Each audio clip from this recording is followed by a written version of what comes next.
Hello, everyone. Welcome to the apocalypse in Canada. This is Where All the Women. I'm Megan Murphy, and this is Mary Lou Singleton. Hi, everybody. How's everybody out there feeling about Canada, the state of the world? Are you shocked? No, not at all. Yeah.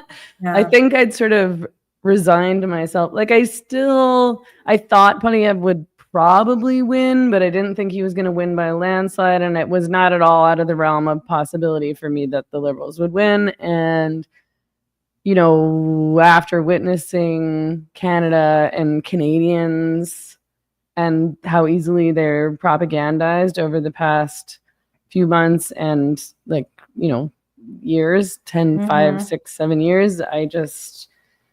like, it just doesn't, I feel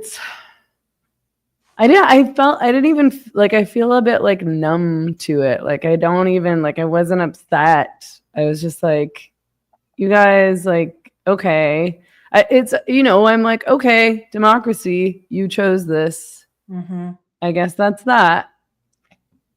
Right. Even after the straight up shenanigans of Trudeau saying he was going to resign, but not actually resigning, but suspending parliament, and then handpicking this globalist banker. And I just can't believe it. Reminds me of the way Harris was chosen, except Harris didn't win.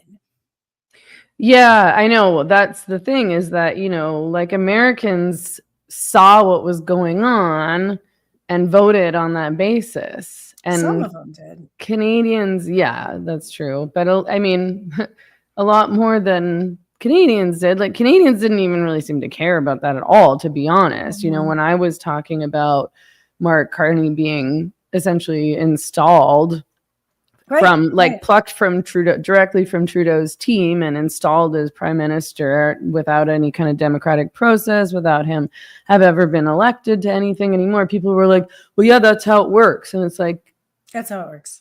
Like, that's so typical of Canadians. Like, I feel like that's actually a really great response, because this is how Canadians seem to feel about everything. You know, like, okay, well, this is what it is. Like, there's zero drive to change anything, protect anything, push back against anything.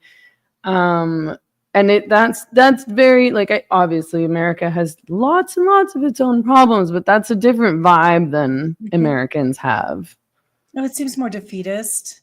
Yeah. And just not like apathetic. Like, I don't care. Whatever. Like, who cares? And was Polyev pro-Trump? Like, it didn't seem, it seemed to me like that's what they were making the election about, was like the anti-Trump election. But I didn't think any of the major candidates were actually pro-Trump or endorsed by Trump. Like, that seemed strange to me. Well, Trump seems pleased that Carney won, and I suspect there's a reason for that. Like, now he can get what he wants more easily. Like, Carney and him are good. They're in a good relationship. Like, really? It's not... Yeah, I mean, Carney played along with this anti-Americanism, anti-Trump thing, but that's because he knew it would propagandize Canadian voters into voting for him. It's not because he is that. Like, wow. And Poilievre, went anti-Trump when he should have gone, not necessarily like rah Trump, but, you know, he should have been a good leader and said, hey, these are our neighbors. Let's have a good relationship. I'm going to be the one who can, you know, solve this issue. I'm going to sit down with Trump and we're going to figure this out and come to a deal that works for everyone. But instead, he glommed onto what the Liberal Party and Carney were doing, which is to say, we're under attack by Trump. And all these idiot Canadians just bought into it. Like, they completely forgot the past 10 years. They either forgot or are unaware of or don't care that Mark Carney was Trudeau's economic advisor for the past 5 years, and that it's his fault as much as anyone's that we have this insane inflation and people can't buy groceries or homes or gas. And they just got so swept up, and everybody keeps blaming Trump. This is why, like, I've been getting really frustrated with American commentary around this too, because it's not just the Canadians who are saying, like, okay, so conservative voters, a lot of conservative voters in Canada were saying, well, this is Trump's fault. If Trump had just kept his mouth shut, then Poilievre would have kept his win. Whereas I'm like, can you give some responsibility to the people who were bought into this and were propagandized by this and did this elbows up nonsense and pretended they were in a war with Trump? It's like, yeah, the media is doing propaganda. The politicians are doing propaganda. But if you're so dumb that you can't make a rational decision about who to vote for at a pivotal time because you're getting all swept up in what you think the president of another country is doing, then you're an idiot. You can't, like, everybody wants somebody to blame, and a lot of those people want the blame to be placed on Trump. And then even a lot of American commentators are saying the same thing. Oh, Trump screwed this up. And it's like, well, no, he didn't. Trump can do whatever he wants. Mm-hmm. He's the president of America. He can do whatever he wants in America, and it's Canada and Canadians' responsibility to make a good choice for Canada. Like, if all you're going to do is react to this propaganda and react to what you're being told another country is doing or another president is doing, then like you're not making rational choices, and that's on you. Mm-hmm. Like, and I don't. Yeah, the Liberals were able to use this to their advantage, but so what? I mean, I don't know. That's just an argument for saying that, yeah, Canadians are not paying attention and they're easily propagandized, and that, this kind of propaganda works. And Canadians chose to vote for the exact same party that destroyed the country over the past 10 years. This party is no different than the Liberal Party under Trudeau. It's exactly the same, probably worse. They're going to end up with a digital currency real soon. They're going to bring back Bill C-63, which is the Online Harms Act, and try to push that through to criminalize Canadians for so-called hate speech on the internet. The economy is not going to get better, and people are going to continue to point the finger all over the place, except where it deserves to be pointed, which honestly is with Canadians. I'm just like, you know what? This is your fault. Like, I'm not even going to blame the Liberal Party. This is your fault. You chose this, and you keep choosing this over and over and over again. So have at her. And, I don't even think it's that bad of a thing, because I sort of think, like, again, I think I'd sort of resigned myself to this possibility. So I wasn't upset by it. And I think on some level, if I'm honest, I sort of wanted it to happen, because I thought, well, then there will be incentive for Alberta to separate. And then at least, something good can come of this, which would be that, people who are more conservative in Canada and who hold these different values around, free speech, freedom, autonomy, and their gun rights, property rights, and things like that, can join a country better suited to their interests. Hopefully it sounds like Danielle Smith, who's the premier of Alberta, just today introduced a bill that would allow for easier referendums in Canada.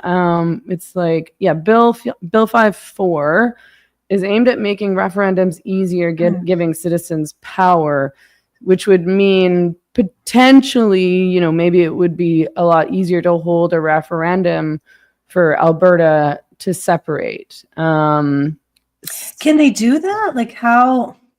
I don't know all the details of it, but I don't know if there's some other process, but I know that's what people are working for. And I think that's probably why she presented this bill, so that Alberta can have more autonomy over their own province and future. But would it cause a civil war like happened in the United States in the 1800s? In Canada? No. Well, because Alberta, what is it? The Canadians aren't going to have a civil war. They're going to be like, well, that's okay. The government will take care of us. I mean, Alberta is where the tar sands are. That's where the majority of the Canadian energy production is, right? Yeah, oil. It's where Alberta props up the whole Canadian economy. So that's even more reason why they should separate. And what happens to the rest of Canada if Alberta does separate is bad. what's going to happen in Canada, I think, is that more and more people are going to be made dependent on the government and government benefits and government handouts as more and more people become employed and the economy gets worse and worse and worse. And the Liberal government responds by printing more and more money, like, again, going more into debt. Inflation gets higher. And then they import millions and millions of immigrants to do low-paid labor. And then, then the government has so much control over their citizens. I really hope Alberta separates. And, it's not like I want that to happen to Canada. But again, if Canadians are going to choose, they chose it. They voted for it. So I don't know. I feel like I've been trying so hard to wake people up for so long about what's going on, and people don't want to hear it. So, okay. It's so crazy. Yeah. Do you think, what do you think the odds are of Alberta seceding from Canada? I don't know. I think there's a good chance of that happening. Wow. And then what about Quebec? They've talked about autonomy for a long time too. Yeah. I mean, I wish they would leave. Quebec holding the rest of the country hostage with their French language demands is so stupid. Everything has to be bilingual all across Canada because a few people in Quebec speak French, which is not a universal language at all. I've talked before about how I'm frustrated that I didn't learn Spanish in school because I was in French immersion. So I learned French for 12 years and then never used it ever again for the rest of my life. And it was hell. I fucking hated French. I hated French class. I did so badly. French grammar is very confusing. Yeah. So how interesting. I wonder if it'll just keep chugging along in this, limping along. It seems to me like Canada is so demoralized. The state-assisted suicide rate alone is evidence of that, right? And that people agitate for that. They agitate for more, let the government kill us more, literally. And then it's, from my perspective and just what I've heard from other healthcare providers, that healthcare system is not doing well. That's always been the gem of Canada, according to American liberals. And it looks like it's just falling apart, and the waits are getting longer and longer and the outcomes are getting worse. I just wonder what's going to happen. I wonder about the whole world. The whole world seems so unstable right now. Well, I mean, but on the other hand, in other places and countries around the world, people have been electing populist governments. So some people around the world are awake to what's going on. They are. And then in other places like Romania, that was about to elect a populist, the EU shut the election down. Oh, really? I missed that. They wouldn't allow them to have an election because they didn't like who was poised to win. So democratic. Cool. So no more democracy in Romania. No more democracy in Romania. Romania has always been a vassal state, right? I mean, the Romans, it was their little, their little vacation enclave, the Soviet Union, and now the EU cracking down and not letting them have an election. Right. Yeah. I mean, I don't know. I'm disinclined to say that the whole world is going to shit, but I think Canada and much of Europe, are glomming together and moving towards this globalist digital currency, no free speech, no real democracy place. And I hope that Americans will cling to their freedoms and their drive to fight, because it really seems Americans seem so different to me than Canadians. I know that Americans probably don't see it that way, but having been a Canadian for my whole life, I think that there are very, very real differences in politics and personality and values. And, Americans are not super interested in big government. Maybe some of the people Somewhere. in blue states and stuff, but I think that there's so many people across America that aren't, that they're in a better position to push back against these kinds of things. I mean, and a lot of people in Canada seem to be thinking, oh, the Liberal government won't last because it's a minority government, and, you know, like we'll be able to kind of seize power from them. But I think that, you know, they're very close to a majority government, and if 3 NDP seats move over to the Liberal Party, then they've got a majority, and that's probably what will happen, because this election the NDP died. You know, the NDP did really badly in this election. Jagmeet Singh, the leader of the party, lost his seat by a lot. But they were poised to win just a couple months ago. It was looking like it was going to be a landslide for the NDP, right? No. Oh, the no, NDP is the leftist for the conservatives. The NDP is like the even more leftist, and so they've never won anything federally, but they'll win seats. And they're, you know, the NDP is the provincial government in BC. They won that last election in BC, but like, yeah, they won hardly, and like the party's almost dead. It seems like they really just didn't win very many seats as compared to other years, because I think probably everybody who like was an NDP supporter and really didn't want Polyev and the Conservatives to win just voted Liberal instead to ensure that happened. So what does it mean it's a minority government? That's a good question. But I mean, it just means that they don't have as much power to make decisions, and they're sort of beholden to the parliament more so than they would be otherwise. I'm probably not explaining this very well. They don't have the majority of, like, their party doesn't have the majority. It's just harder for them to win votes on what they want to do. But if they have a majority, it's very easy for them, or much easier for them. But yeah, I think if 3 NDP MPs move over to the Liberals and form a coalition, which is very likely, then they do have a majority.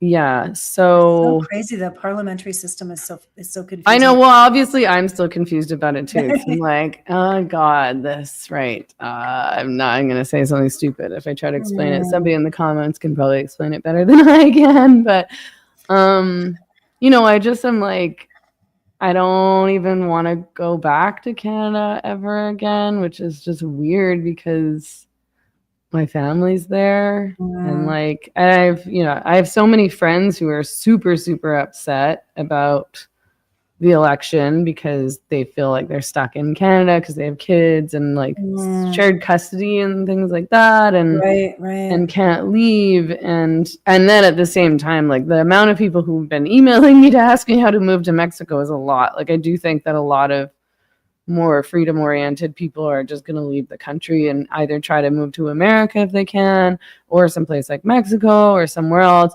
And I think a lot of people are looking to move to Alberta and then join the separation movement and push for that, or at least, you know, be in Alberta around more like-minded people. It's going to be a country full of immigrants and people hooked up to government benefits, and it's going to be really dark and really depressing and really dystopian, I think. Yeah, waiting to eventually be killed by the state. Yeah, to be put asleep by their doctor when, you know, the time is right, and their health has declined, which, you know, a lot of people's will, because they're all like quadruple vaxxed and their immune systems are screwed and they're afraid of the sun and can't afford meat, like, and produce. And and give it 20 years and they've been on puberty blockers and cross-sex hormones for decades, and their bones are falling apart and they're depressed. I think more and more people are becoming dependent on the government in general. I see that so much in the US and how that's being politicized. And I sound like such a Reaganite when I think these things to myself in my mind, but watching how the left promotes government dependency is, it's just been a big eye-opener to me to start seeing that and watching how they do it through the pharmaceutical system, not just through the welfare system and the food stamps and those monetary benefits, but now how they're making people believe they're disabled for life because they're on the spectrum, or they have ADHD, or they're PTSD, or whatever, can never get over their trauma. And now what they're doing to all the kids who are getting trans, and how those people will never have a normal life, and they will require daily expensive pharmaceuticals for life. So they'll always vote for the party that's promising that to them.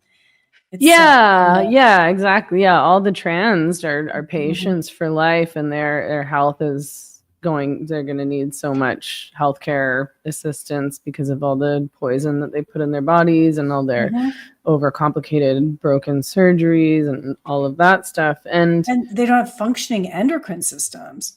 Right. Yeah, it's really dark. Okay, some people in the comments are explaining that minority governments usually only last 18 months, so there's more instability, so that like an election could come sooner than normal. So I guess that's part of it. But yeah, I think the NDP seats are going to move over and they're going to form a majority government. That would make sense for the Liberal Party and for the NDP for sure. Like, it doesn't make sense to cling to the NDP. That is, almost dead in the water right now. What would make people wake up? I mean, it would just be a charismatic populist needs to rise up. I think it's always going to be about. It's not, no, because that would be Maxime, but the People's Party of Canada did really badly this election. I think because, people who people who would have voted for the PPC were like, got to vote Conservative because the Liberal Party is so much worse. I mean, well, I don't know. Maybe you're right, because I like that, but because that's what I thought Poilievre was going to be. I thought he was going to be this populist, kind of like Trump. He was going to be like a free speech guy and really be bold, maybe on the gender identity stuff, bold on immigration, and poke holes through, climate change hysteria, defund the CBC, defund government-funded media in general. That would have been really big for us, actually. If Poilievre had won, that was one of his, commitments, actually, was to defund the CBC. And I think that would go such a long way in terms of waking people up, because I think, a big part of the problem in Canada is that most of our media is government funded. And so they're just selling liberal propaganda because they're all paid by the Liberal government, and all of their jobs depend on the Liberal government being in power. So of course, they're always going to be so biased in their so-called reporting. It's crazy, the state media, and what a propaganda operation it is, and how it's really no different than Pravda in the former Soviet Union. That's the primary information source, and the government actively censors access to other news sources. Right? That I hear from Canadians that they can't open, like they can't access certain American news sources, other international news sources, because of the lockdown on that through the Canadian system. It's totalitarianism. Yeah. So, and I think that Poilievre would have done better if he'd gone more of the populist route and being bolder, but instead he did the opposite and totally played it safe. It was like, it almost felt like he stopped campaigning. It was like, why aren't you doing anything? Like, it doesn't feel like you're fighting. And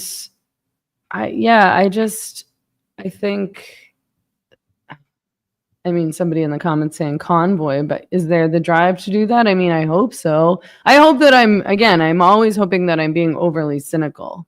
And often I am. Before the convoy, I felt like I'd given up on Canada. And then I was like, oh, Canada's got some fight in it. Great. I had no idea. I'm glad to be surprised in that way. Or the convoy could work because it was one unifying, easily distilled issue that people were organizing against. What's happening now is this amorphous blob of like panopticon control of your life. It's hard to describe what the problem is with globalization and central bankers taking over your country and censorship. It's not as easy to get a big march against that as the convoy. Yeah, I think you're right. There's no central focus. And I think there would probably be too much division within Canadians around what the actual main issue is. With the convoy, it was and the mandates. Yeah, and the mandates. And it worked. And, you know, Polyev could have come out with that as a campaign issue of like, if it weren't for the convoy, we'd still be in masks and we'd have infinite forced mRNA vaccines. And I stand for freedom, you know, that it could have, I saw the zeitgeist behind the convoy. I think a large percentage of the population was excited by the convoy. You know? Yeah, for sure. I know. I agree with you. I think that's exactly what he should have done. And I think he was getting really bad advice from his advisors to sort of play it safe because he was being accused of being like Trump. It's like, who cares? Like, this is all just the propaganda machine. This is just the media machine and the social media machine fueling this. It doesn't reflect what real normal Canadians actually think. But it's very clear to me that neither party trusts voters, that they all think that Canadian voters are stupid and that they're easily manipulated and gullible and irrational and driven by emotion, not practicalities. Just for anyone in the comments, if you have comments or questions that you really, really want us to see and address, please use the super chat because I can't pay close attention to everything in there. And I do think that I've managed to fix my monetization and switch it over to a US account, which is a miracle because I feel like I tried to do that for so many years and couldn't figure it out, but I think I've managed to do it. They still have your bank account locked down? Yeah, I mean, I haven't done anything about that. I was like, maybe if I feel driven to after the election, I'll try to look into it more, but I don't even want to. Like, I just don't want anything to do with Canada. I don't want to deal with them. I certainly don't want to pay taxes to the Canadian government. And I just don't want to put any of my energy into fighting Canada to not be authoritarian. And that doesn't mean that I'm not going to continue to fight and like raise the alarm about what's going on in my work in writing. But do I want to spend another week trying to call the frickin' government to get no information? Not really. Like with nobody calling me back and like getting the runaround? Not really. Well, but maybe I'll get inspired too. And I'm obviously just like, I don't know what will wake people up. If anything, maybe a good case scenario to come out of this would be that things get so bad in Canada that people are forced into a revolution, which would happen if the economy and things like crime and all the addiction and overdose / crime crisis out on the street in so many cities get so much worse and people feel so unsafe in their cities and neighborhoods that they're like, okay, we need to do something. And yeah, if the economy is already so harsh now that's surprising that people haven't revolted. But I think a lot of people were waiting for the election. Like I think a lot of people were banking on a conservative win, and then everything magically changes, which I didn't think would actually happen. I don't think that much would change. I think some things would change for the better, but not enough things. So somebody in the comments keeps saying that I shouldn't trust elections and that this wasn't a legitimate vote and that they don't believe that Canadians voted the Liberals in. And I'm sure there was some like kind of fuckery along the way. I don't know. But, I also do like you have to accept the results of an election. And I don't think it's that helpful to get all like, oh, this isn't even, the Canadians didn't vote the Liberals in. This isn't what happened. It's like, no, it is what happened. Millions and millions of Canadians voted for the Liberal Party. I don't think it's surprising given what I know about Canada. It seems like people are really into big government and easily swayed by the state propaganda, which is their only news source. They don't have any other points of view coming at them from very, any major sources. It's fascinating to me. Yeah, I mean, I just think that it's going to be, China 2.0. That's what I think is happening to Canada. And did you probably didn't see this yet. I just added it, but they just legalized polyamory in Quebec. What does that mean? Like it was illegal before? Or like you can It actually says, marry multiple people now, like legally marry multiple people. yeah, I think that's what's happened. So it says a recent court ruling in Quebec has granted multi-parental families in the province the same legal rights as any unit. So you can be married to more than one person. A Quebec Superior Court judge ruled on Friday that limiting the legal affiliation of children to one or two parents is unconstitutional. Lawyer Marc-Andre Landry, who represented one of the families involved in the case, explains that the ruling does not apply to step-parents or other modern families that are formed after the child is born. Rather, it applies to a situation where a family has multiple adults involved in a relationship before the child's conception.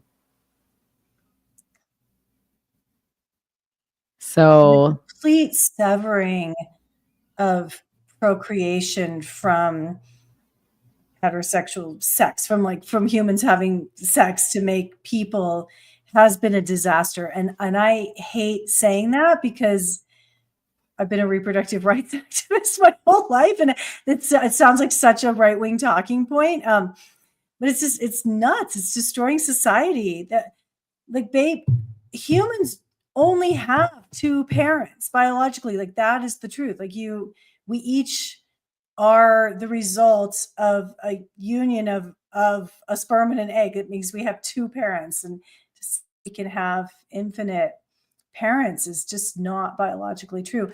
Though, when I feel like it's just like, I don't know, whatever. I guess you can do whatever you want in the privacy of your home, no matter what. But to me, I'm just like, ugh, I don't want all these ugly pervs raising children. Polyamorous people are always so gross.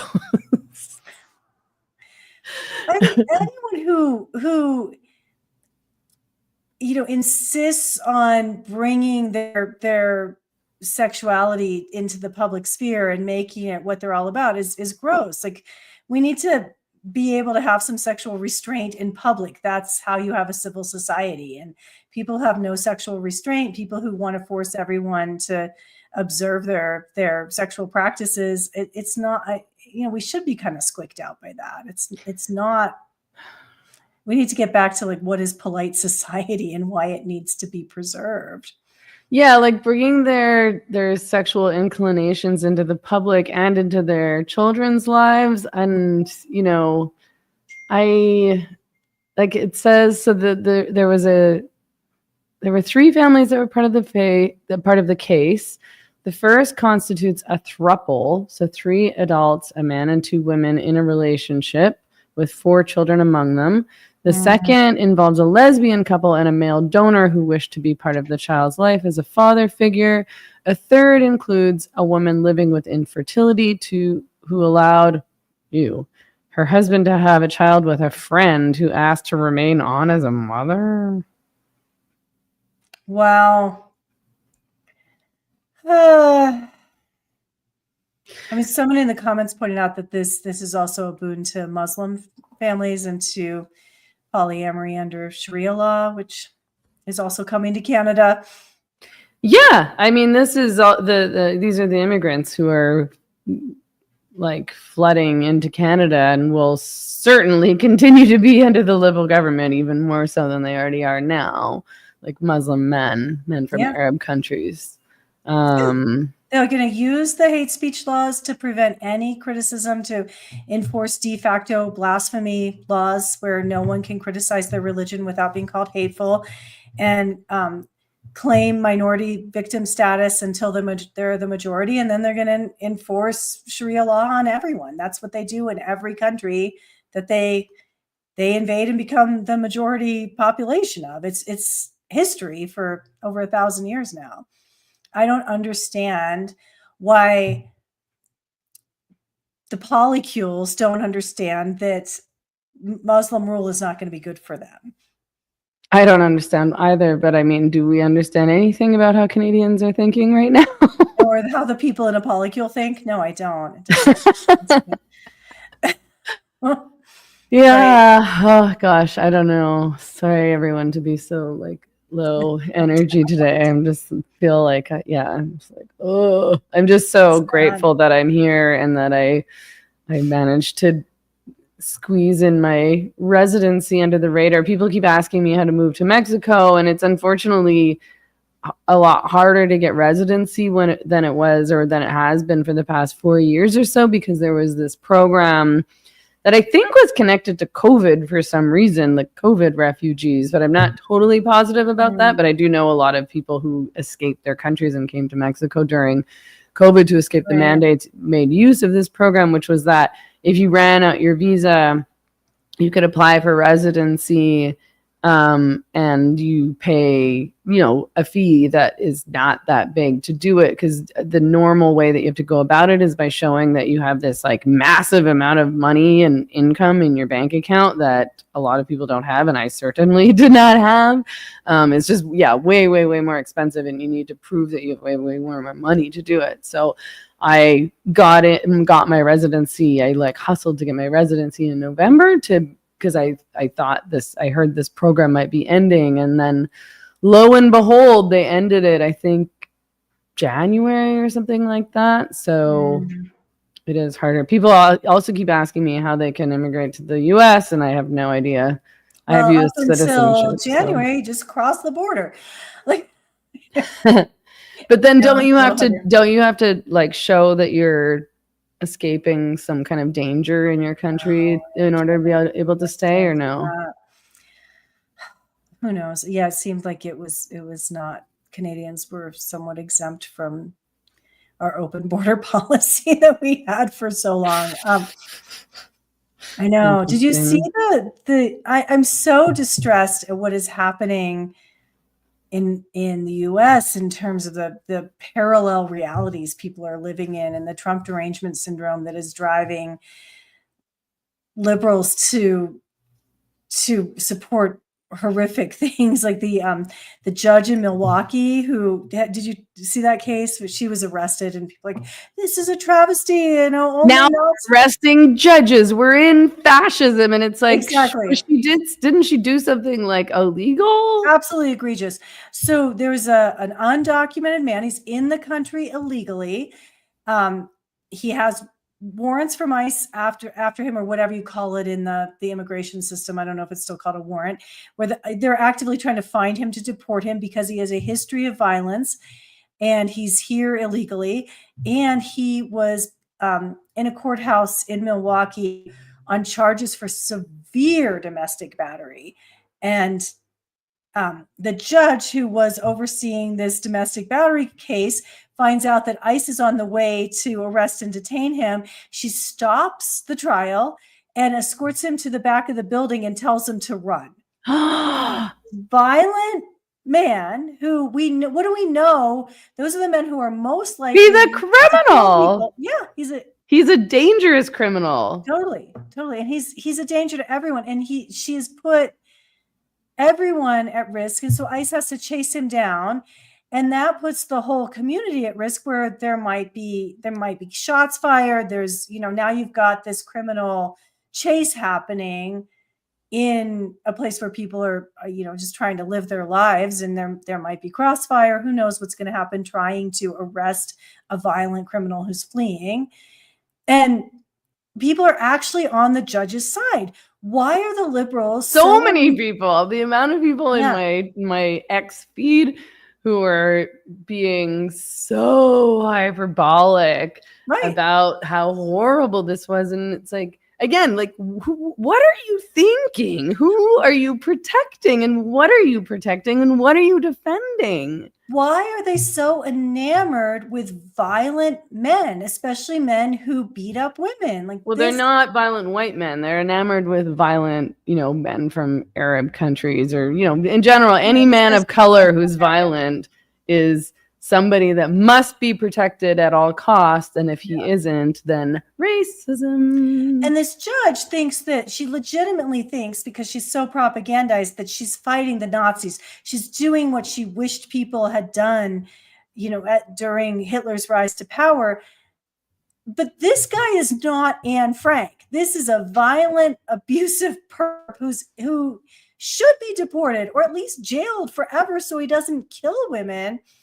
It's and his victims are sitting right there in the courtroom trying to get some justice. They've been severely harmed by this man, and she lets him out the back door and tells him to run. It's Sick. disgusting. And the same with the Maryland man who was, again, in the country illegally. I think he had been caught trafficking people, like driving a truck full of illegal immigrants at one point. Also, history of severe domestic violence. People are saying it doesn't count because his wife withdrew the many DV charges, which we all know happens again and again and again with women who are eventually killed by their domestic abusers. Like, just because she withdrew the charges doesn't make me think the charges are any less valid. If anything, it makes me think she was more afraid of him than she was convinced that the system could help her. Yeah, which she probably should be. Yeah, exactly.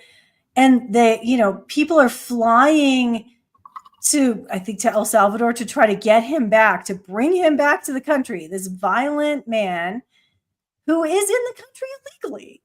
And people still keep insisting to me that America is deporting citizens. They're deporting people for free speech. They're like and I'm like, nobody's deporting citizens. They're deporting illegal immigrants who are criminals or suspected of being criminals. And I understand that that's not very pleasant for everybody, but there are some things that are happening that make me really uneasy, like the no due process for a green card holder.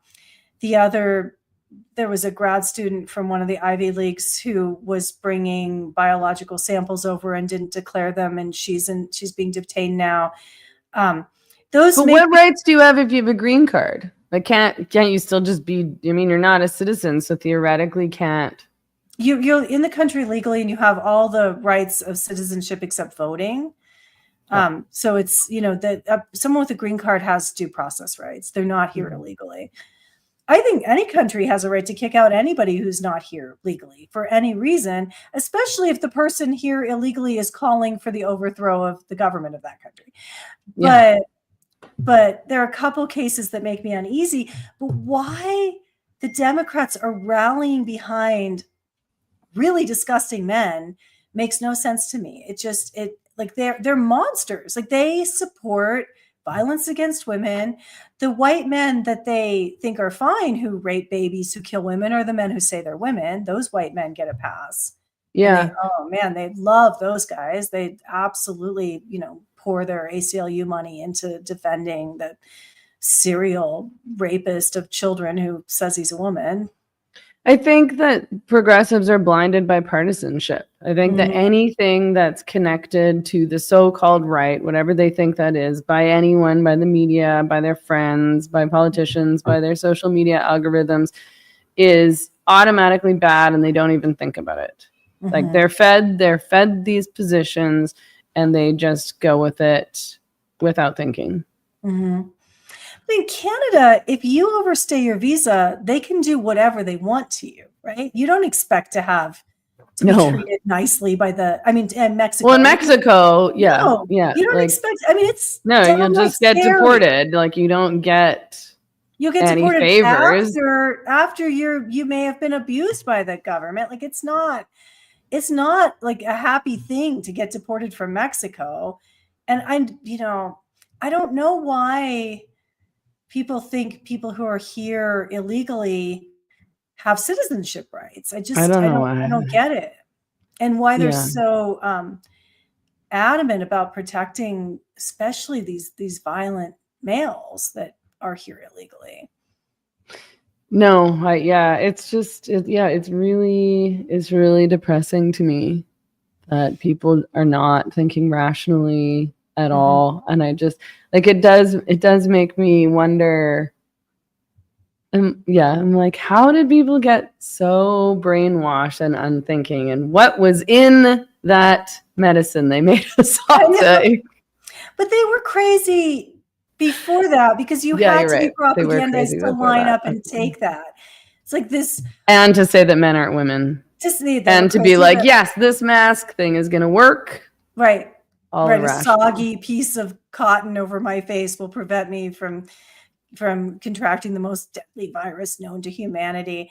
Yeah. And they already were pro-transing kids. They were already on the whole insane trans train. They already thought men could become women just by saying the magic words, I feel like a woman. And then to line up for that brand new GMO tech that was invented 2 weeks earlier to be injected into their bodies, you had to be without pretty even crazy. questioning. Oh, not only without questioning, but psyched about it, posting all their pictures of, yay, I just got genetically modified by the government. Hooray. Yep. Yeah. I don't know. It's all, I sort of, I'm like advocating that people kind of just do their own thing.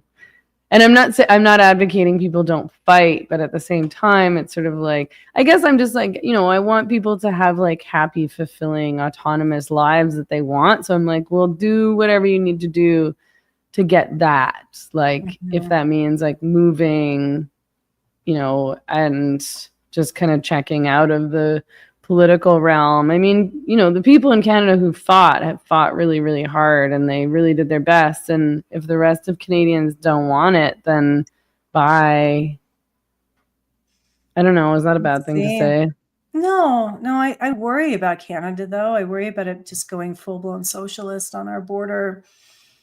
Well, I think it will, yeah. Yeah. I think it weakens everybody to China for sure. Yeah, totally. Anyway, did you see the dad bod, hot bod debate?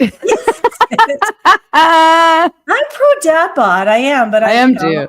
I like the other guy looks like he's no fun. That looks like a real, like, I know, type A controlling asshole who's going to be in the gym all day and maybe police what I'm eating. Like, I'm going to post this link in the live chat so people can see what we're talking about, or maybe I should try to share my screen here so people can see what we're talking about. I mean, I'm always interested in this because I've just never been attracted to the like super cut built physique. No. And I think part of it is just like, I just don't find it physically attractive. But I think part of it is probably what you're saying, which is like, I'm attaching it to this personality that seems very distasteful to me. Like, obviously, and I don't want to date a fatty or somebody who's like flabby and doesn't have muscles. I've always liked men who are like, for the most part, like bigger and have like broad shoulders and who are strong and have muscles, but not like super cut, perfect bodybuilder or like super cut, like no fat on their bodies. Like, I don't find it that attractive, but men think that women care about that a lot. And I think men just project all their own, like how men see the world is how they also think women see the world in terms of all sorts of things, physical superficiality, like sexuality, like they think that because they're so visual, can we say? And like, they think that men are also like, or women are just like automatically turned on by the visual. And it's like, women aren't that into like porn. Like, I don't want to see a dick pic. Like, I don't get turned on looking at a man that's not a man that I am turned on by, like that a man that I'm into because I know him and we're dating or whatever, we're having a flirtation, I'm attracted to him. But just looking, it's not like I go to the beach and I see a man and I'm like, wow, I want to fuck that guy right now. I'm so turned on at the beach. That just doesn't happen to me ever. Well, the pictures that they showed, the so-called dad bod, he's not obese. He looks like he works out sometimes. No, he looks fine. Yeah, the other guy looks like he's not going to help you with the kids. If we're talking like dad bod, like, because he's at the gym 8 hours a day. Like, the guy was too fit to have other hobbies. He was so cut. The other guy looked fine. He didn't look unhealthy in any way. It's not like they asked women, would you prefer the obese man to the guy with, those abs? Yeah, no. This is the dad bod guy looks fine. He looks like he's got a BMI of probably 25.2 or something. He's fine. Yeah, I think he looks totally fine. And I sort of think He's more, I think I would go so far even to say that I find him more attractive than the other guy. Yeah. He looked happier too. Like, I don't want a 6-pack or an 8-pack, really. And I No, don't like, like men who don't have fat on their bodies, just like women who don't have fat on their bodies, always look older and wrinklier. Yeah. Well, just more austere. And maybe I'm projecting, but I think I'm like, well, can that person let loose? Are they super austere in every Yeah, aspect? and then I just think, oh, your lifestyle is so no fun, and you're so uptight and regimented and really superficial too. It's like Yeah. you're spending your whole life working out and obsessing over what you're eating. And it's like, I don't know, it doesn't seem very appealing to me. So This is so funny. These funny little internet controversies over how women think.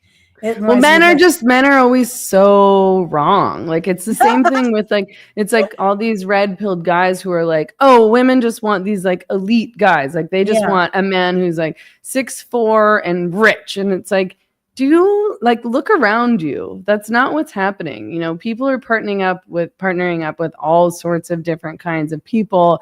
And there's lots and lots of unattractive, not rich men who have girlfriends. Like, we're not, this isn't a movie. This is real life, and attraction is way more complicated than that. What women don't want is a man who's jealous and resentful of the so-called alpha man and acting out of that and being like, well, women won't date me because they only date the 1% guys. Like that resentful, entitled energy is repulsive. And that's what's coming from the men who spout that belief system. Yeah, for sure. It's like a bitter man is so unattractive. Like, exactly. It's like you're bitter and entitled. You think you're entitled to a woman and you're bitter that a woman won't be with you. It's like, well, no wonder a woman wouldn't be with you. This is such an unattractive personality trait. Like, you're mad and like resentful, and like you're not focusing on making yourself better or your life better or yourself happier or healthier. You're just focusing on how the world life isn't fair for me. Yeah. Because women are bad and they just, women only want this. And instead of just being a respectful, kind person, women want to be treated like human beings is a big part of it as well. Yeah, there's that old Arthurian legend of Sir Gawain and the What Do Women Want? Do you know that legend, that old story? It's such a good story. He was the most chivalrous of all the knights, and he was just such a good guy. And there was a kingdom that had to be appeased, and the daughter of the king of that kingdom had been cursed that she looked like an ogre. It's kind of the Shrek story in some ways that, it's sort of based on it, but she was this monstrous ogre, had this, really not great personality because she was mad about it. And Sir Gawain agreed to marry this woman to create peace in the kingdom. And he like went and talked to her and actually like got to know her and treated her like a human being.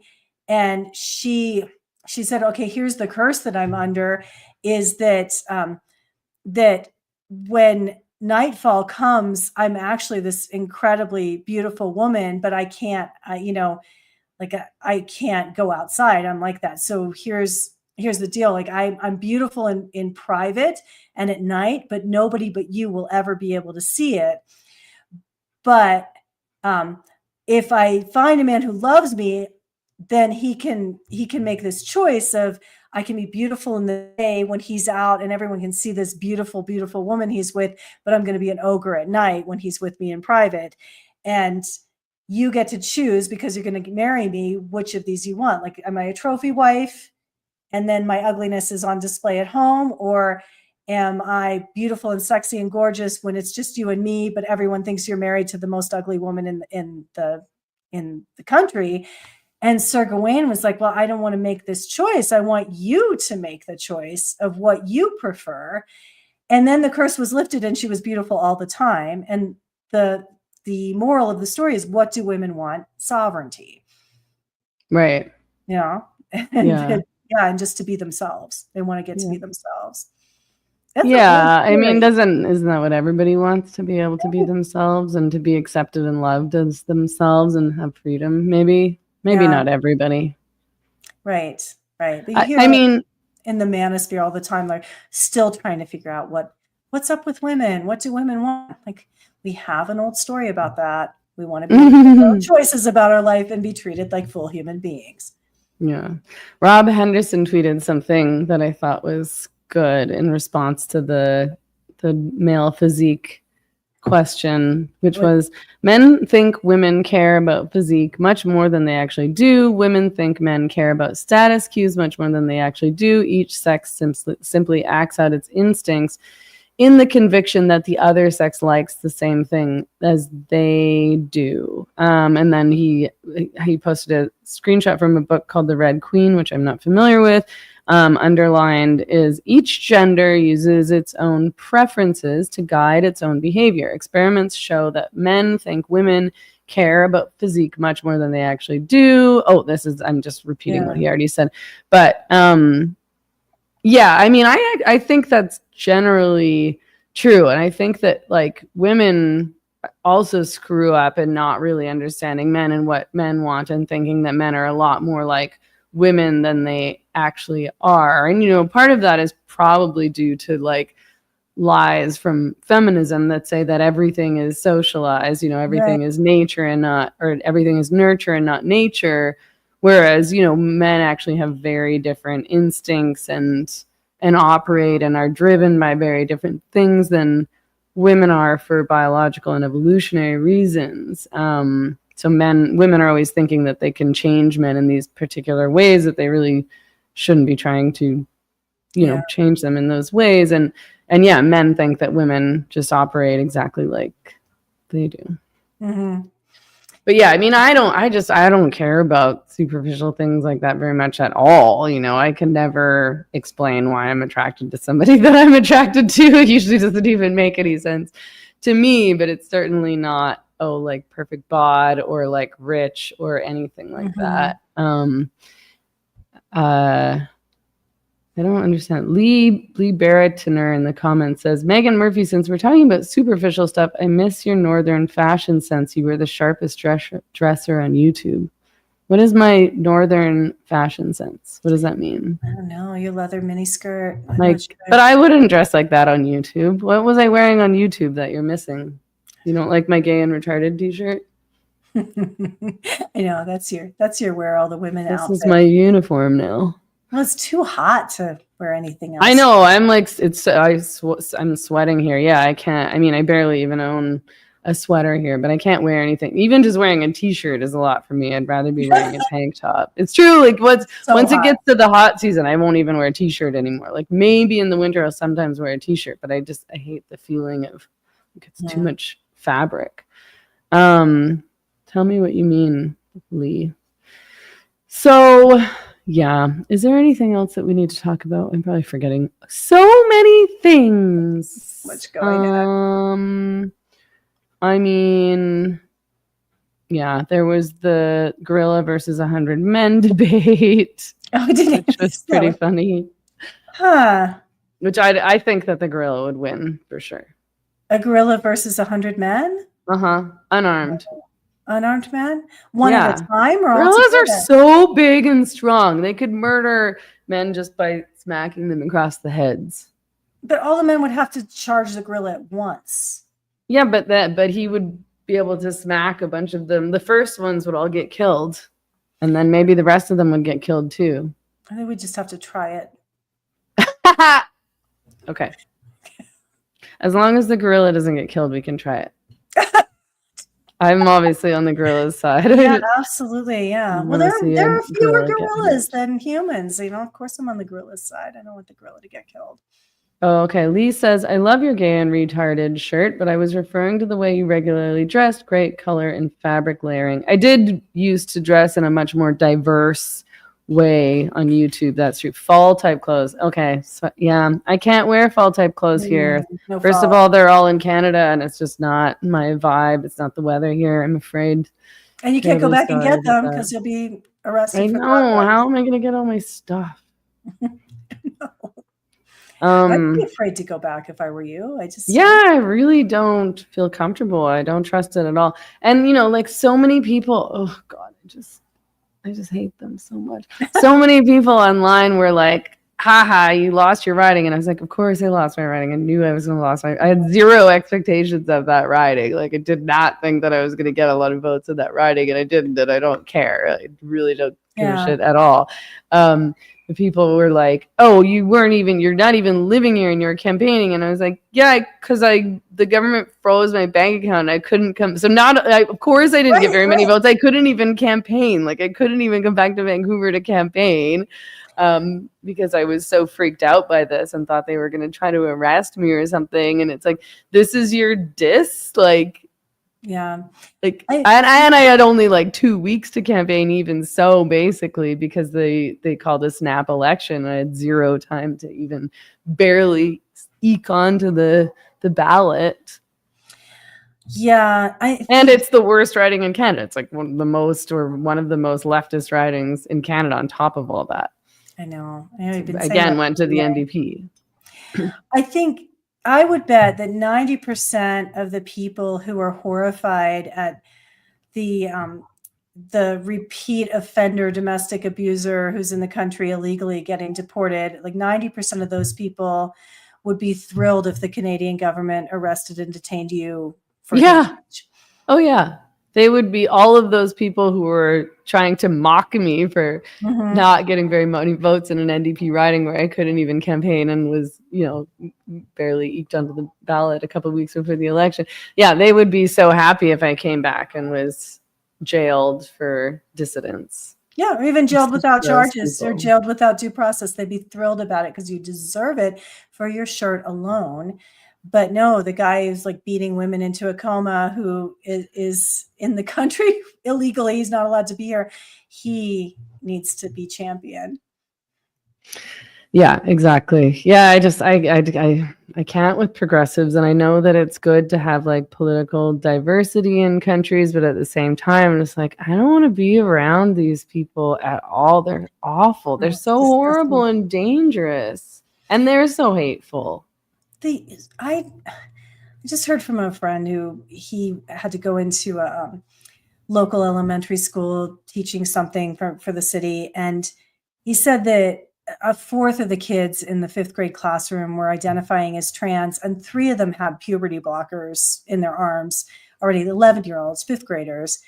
And, he was like just confused by it. And he was, I don't think it's right. I'm not right. But he doesn't understand the issue very deeply. It's not like me like obsessing about it for the last 10 years and how crazy it is what we're doing to kids.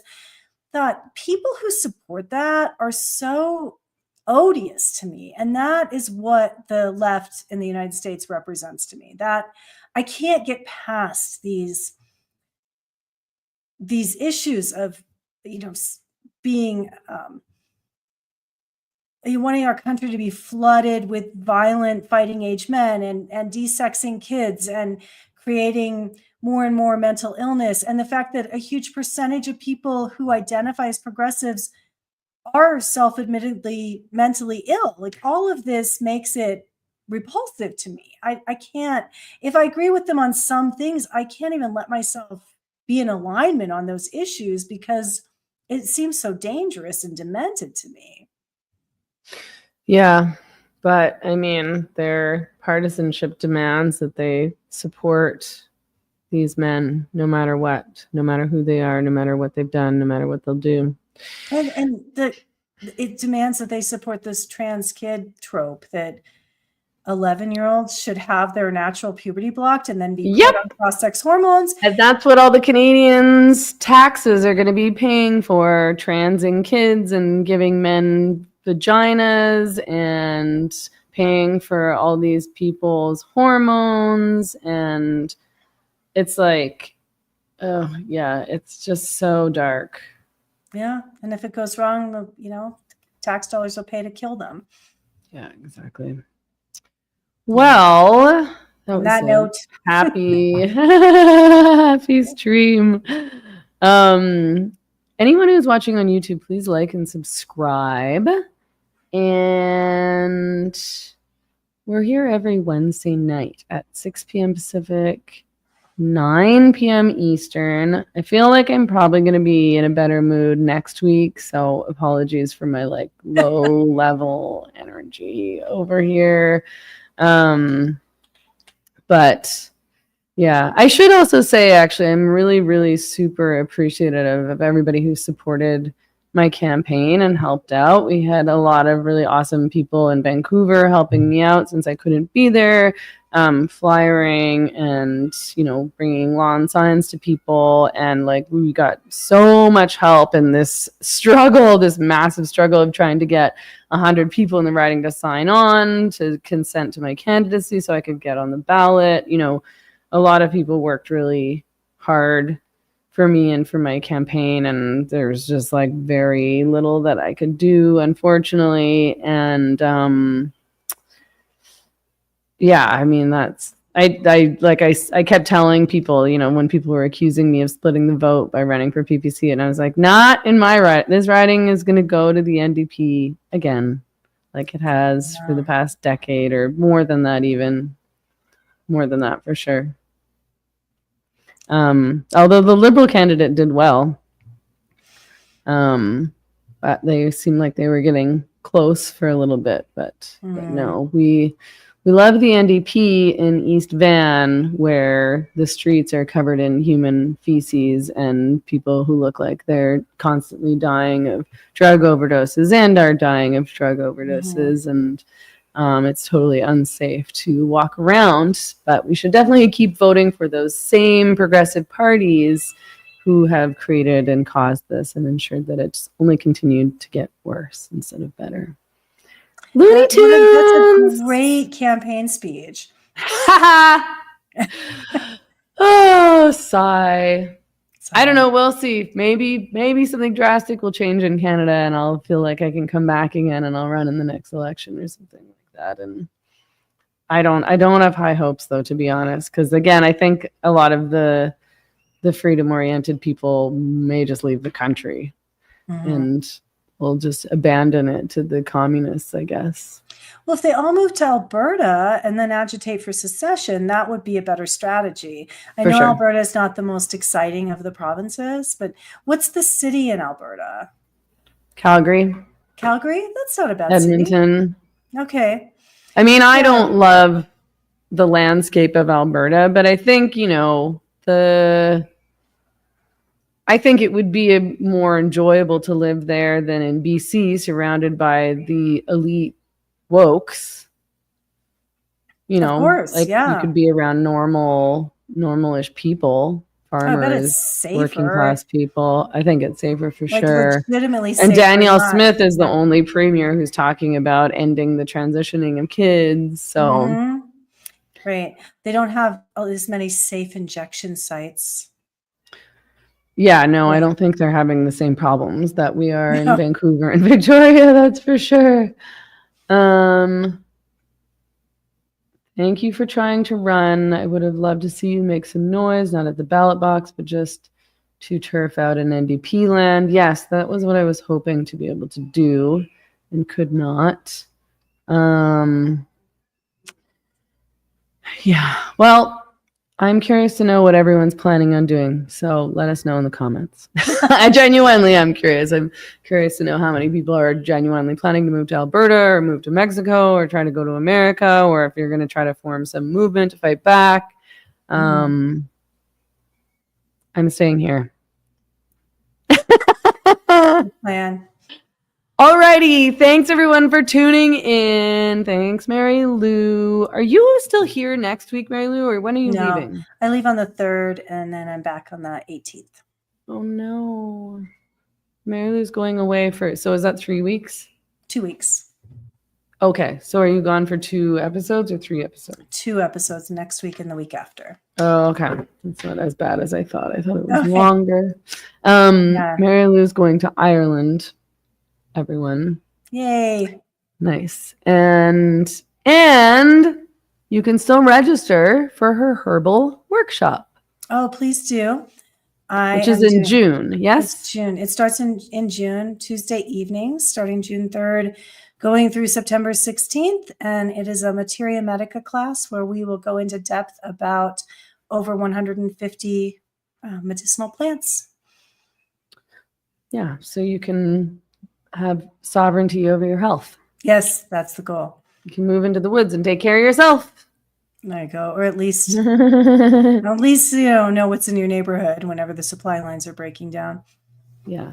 Okay. Well, so we won't see Mary Lou next week or the week after. Jennifer Lal is coming on as a guest / co-host, not this week, but the following week. And I'll try to find somebody for next week as well. Awesome. Okay. Thanks, everybody. Take care. Have a great night.